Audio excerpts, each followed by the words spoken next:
and I went from, in about a week, I went from like 6,000 subscribers to...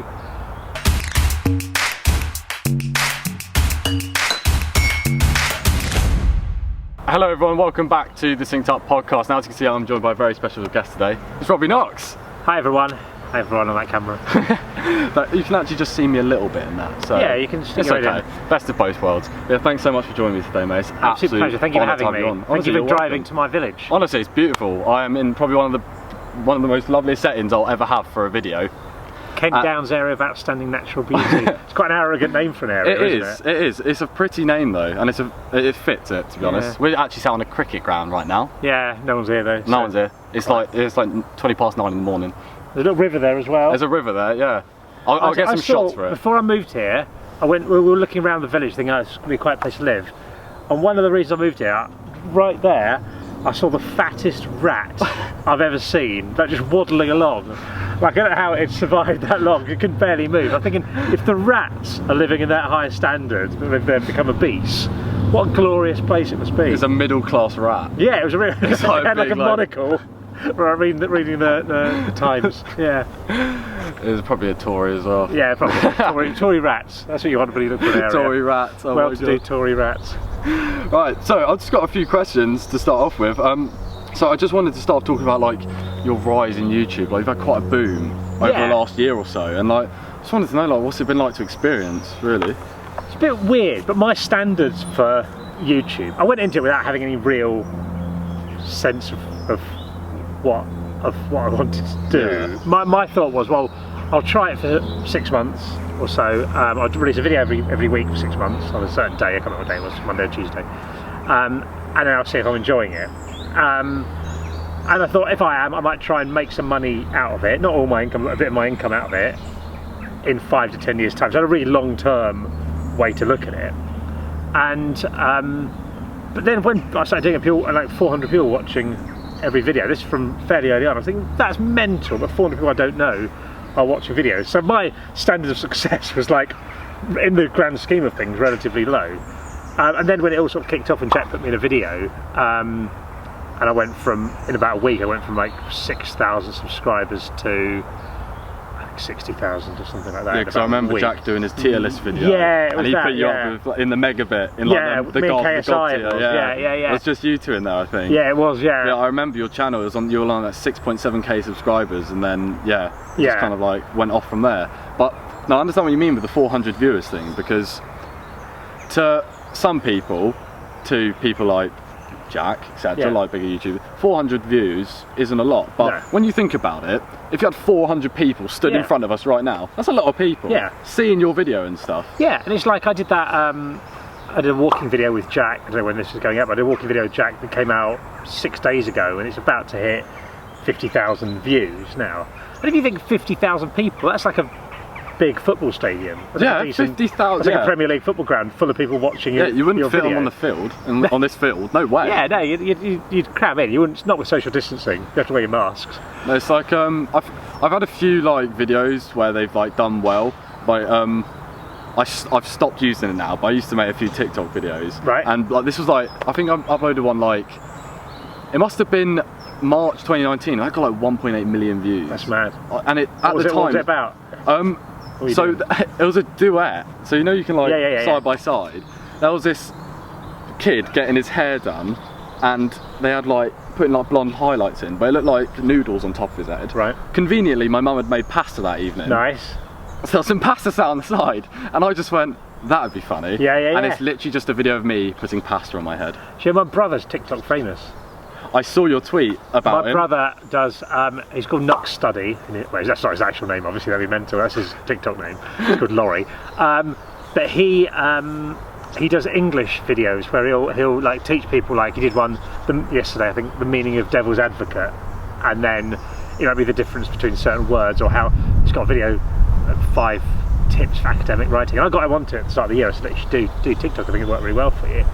And he's on like just short of 500,000 followers now. 500,000? Yeah. Oh my god. That's started January, February. Things I've watched a few. I saw his video. What was the one you tweeted? It was. Oh no, that's gone. It's just gone from my head. Yeah, I don't know.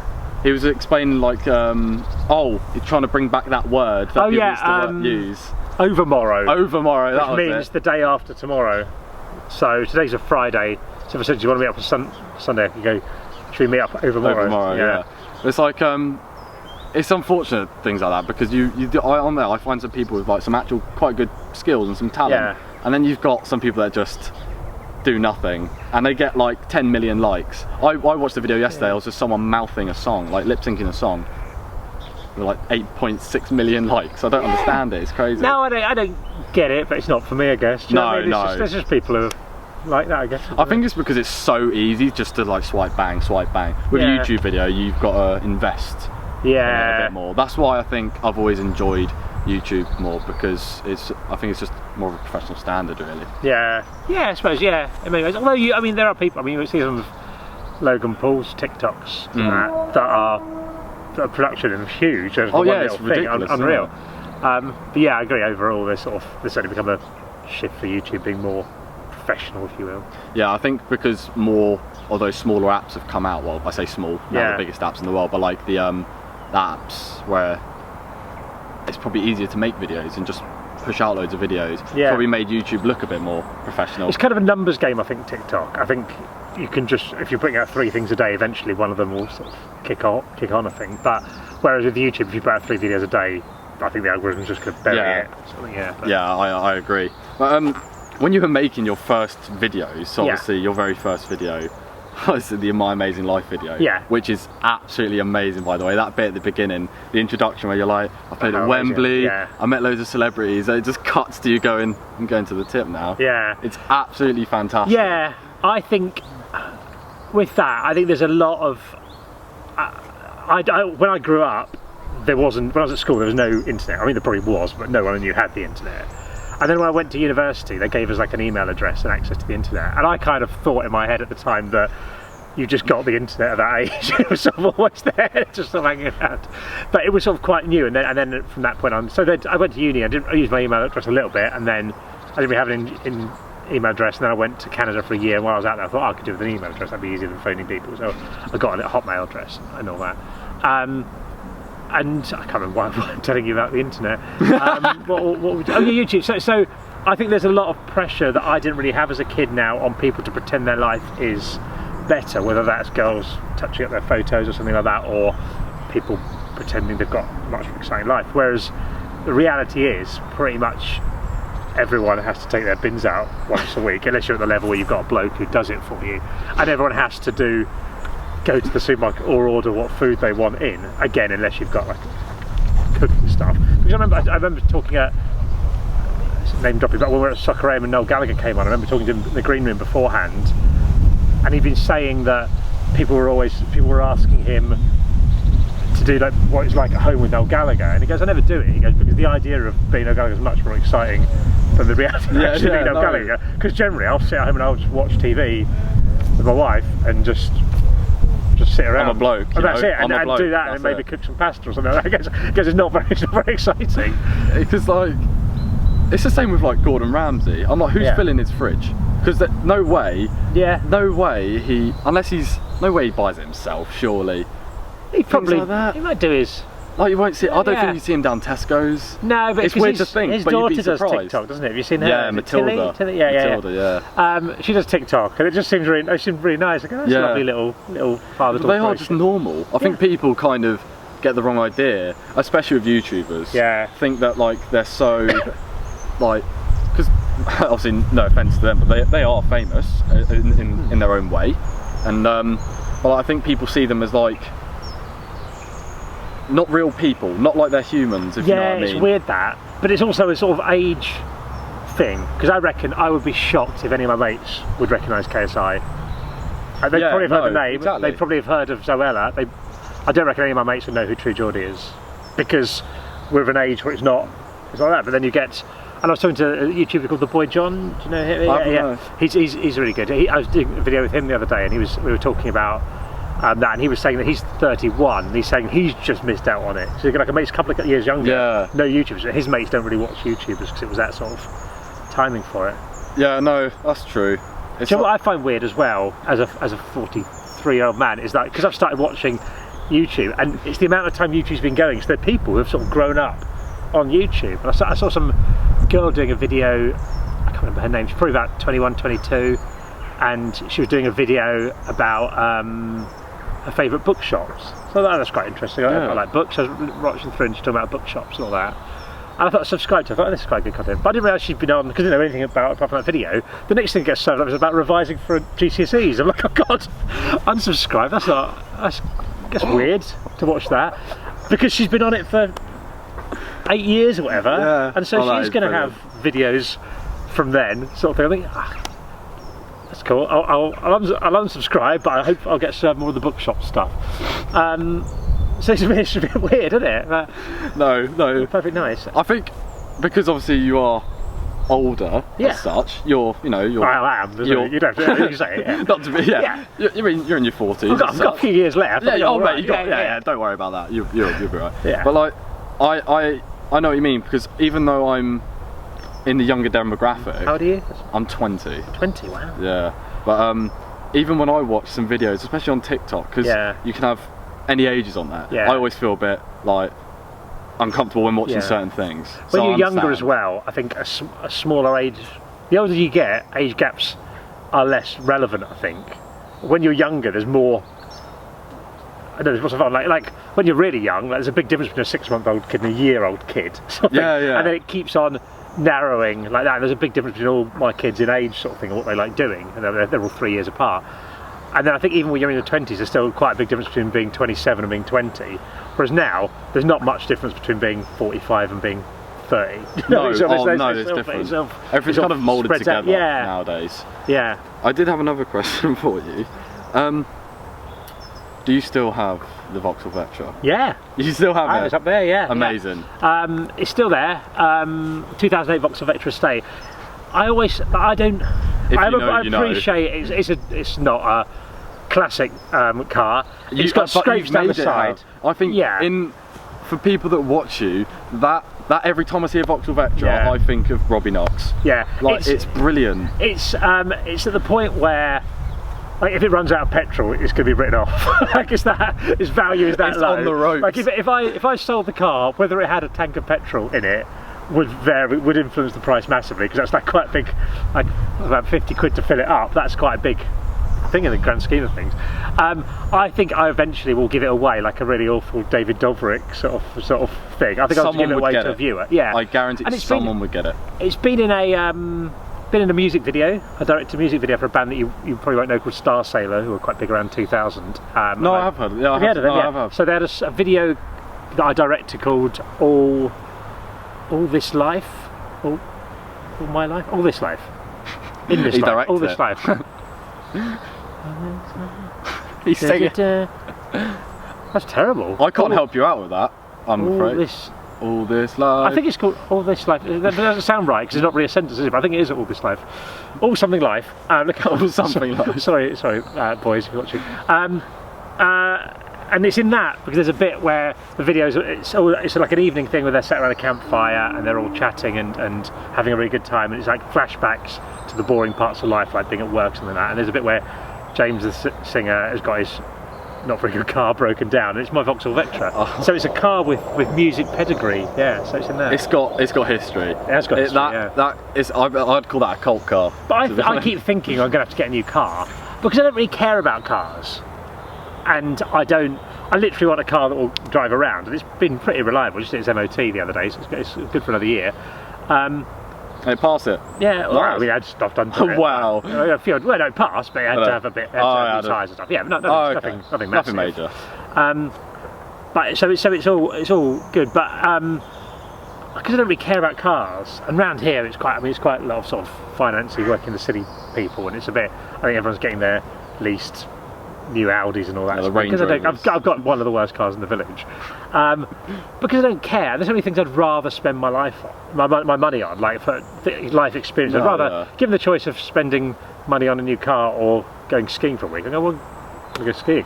Yeah. So I will carry on until it has to. Went skiing and stuff. Love that. I've been. I went to Austria when I was 14 for a school trip. Where did you go? Can you remember? Molnitz. Oh, I've never been. And I went to Bankso in Bulgaria. So I went to Borovets in Bulgaria. I didn't go to Bansko. I know a few people have been to Borovets. What was Bansko? Bansko? I don't know how you say it. Bankso. Bankso. How was Bankso? It was lovely. We went for Christmas, so we had like a cabin and stuff. But it was amazing. With friends or family? It was, yeah. So it was my mum, dad, sister, my grandma, granddad, and auntie and uncle. So it was brilliant. It was absolutely fantastic. It's a great holiday skiing, isn't it? Honestly, I've always recommended it. It is expensive, but like it's not that bad. You can do it in a cheap way. You can go to Bulgaria, go to Borovets, which I think is the cheapest resort in Bulgaria. I went with Balkan Holidays last year, and you can get holidays where flights, accommodation, and half board food is like 450 quid. You go to start January, and then on top of that, you're not spending that much more on lift pass than that. You're probably spending another couple hundred quid on that. So probably for about 650 quid, you could get a week's holiday with everything apart from your lunch and beer. Yeah, it's like if you're going to like the Alps in Switzerland in some like hotel, then it's going to be expensive. Yeah. But no, there's always ways around. But I find skiing. Oh, I love skiing. It's great. I really want to go. And if you've got a group as well, we've just booked up a family holiday. We're going to Morzine in early January, and that's in France. And we've got flights for under 100 quid each. Sort of thing. We've got a place that I'm trying to work out. It's about £2,400 for 14 people.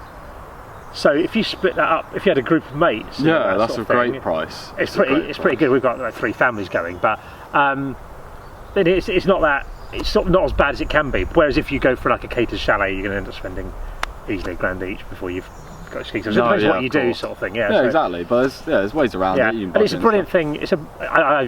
I realise that whenever I get the chance to talk about skiing, I do a lot, and it's quite annoying. Okay. It's kind of getting quite annoying. I told him now. he could go off on a tangent. It's absolutely fine. Absolutely fine. I got permission. But it's a brilliant way. Even if you didn't ski, the whole experience of being in a beautiful alpine setting with the log fire, drinking wine, eating great food, that's just a brilliant thing. Yeah, it's like my grandma and granddad. Obviously, they weren't skiing, but with the like the lifts and stuff, they can go up to the top of the mountain and see the view still. So yeah, even if you're not skiing, it's still. And so even if you can ski a bit, within a week, you can probably get to be doing green and blue runs. In Europe, they go green, blue, red, black in difficulty, and then a few extreme things beyond that. But generally, you probably within a week you get most green and blue runs, and then you can ski around. You can get around most places in the mountain. There's not many lifts that don't serve at least one blue run to get down. So you can get to these restaurants that you couldn't get to on foot, where I've had some of the best meals of my life, just in these beautiful lunchtime restaurants, just having a little beer or a mulled wine and all that. Could you imagine though, if you were like skiing and you get to like, there's like bars at each bit. Yeah. Can you imagine the tops are green and then if you want to get back to the bottom, it's black, mate. Yeah. You've got to do the blacks. There's no green or blue. Slide down it's. There's a bar in. There's a few of them around called the Folie Douce. It's like a chain, and there's one I went to in Teen, and had quite a few drinks at lunch. It was like a family holiday with another family. So the kids have been in childcare. My wife doesn't ski, so she wasn't up there. But me and a couple of friends, this couple, Sally and Rob, were up there, and we just drank quite a lot. And you had to get a lift up, and then there's another lift you could get down the mountain. But because when I lived in Canada, I lived in a ski resort, and we had a saying there. It's a bit called. Can I say? Is that right? Yeah, it's all right. There'll be a beep there for that. Right, It's cool. I'll try and cut down so you don't have to do too much bleeping, because it gets a bit annoying. Oh, it's not that bad. But it's a bit annoying, and so because I was in this ski resort, we had a rule, and I worked at a restaurant on the mountain. We had a rule called death before download, whereas you were better to die on the mountain than get the lift down. So you're better to ski down and die than you were to. You went out having fun. Than to get the lift, because you could just get the lift down if you're a bit tired or the weather wasn't good. They go, no, if the weather's too awful, you ski down and grow up. So I was a bit going, no, no way, you get the lift, I'm going to ski down. And it was a mess. I was so drunk. It was a mess. Like, I hadn't fallen down all week. It's about the second to last day. I got a little blue run, and got about 2 minutes and just fell on my side like that. And friends, so they're watching from the lift going, yeah, Robbie's going to die. I ended up skiing to the wrong resort and I have to get a bus back. It's just a mess. Oh, you just turn up like. Yeah. I'm going to go slowly. Yeah, so. It's quite funny though, because obviously you've been skiing quite a few times before, so you drunk skiing probably looks like most normal people first time skiing. I'm all right. Yeah, I was probably too drunk to ski then, but you can have a few drinks within reason as long as you're safe. And it depends how busy it is. I mean, I wouldn't go fast if I've been drinking, but yeah. And to be honest, now I don't really drink when I'm skiing much. I might have one beer at lunch occasionally, but most of the time I won't. Yeah, I don't know why. Just stop doing it. Don't drink and ski. Oh, that's not a rule. No one said that's a rule. It's not in writing.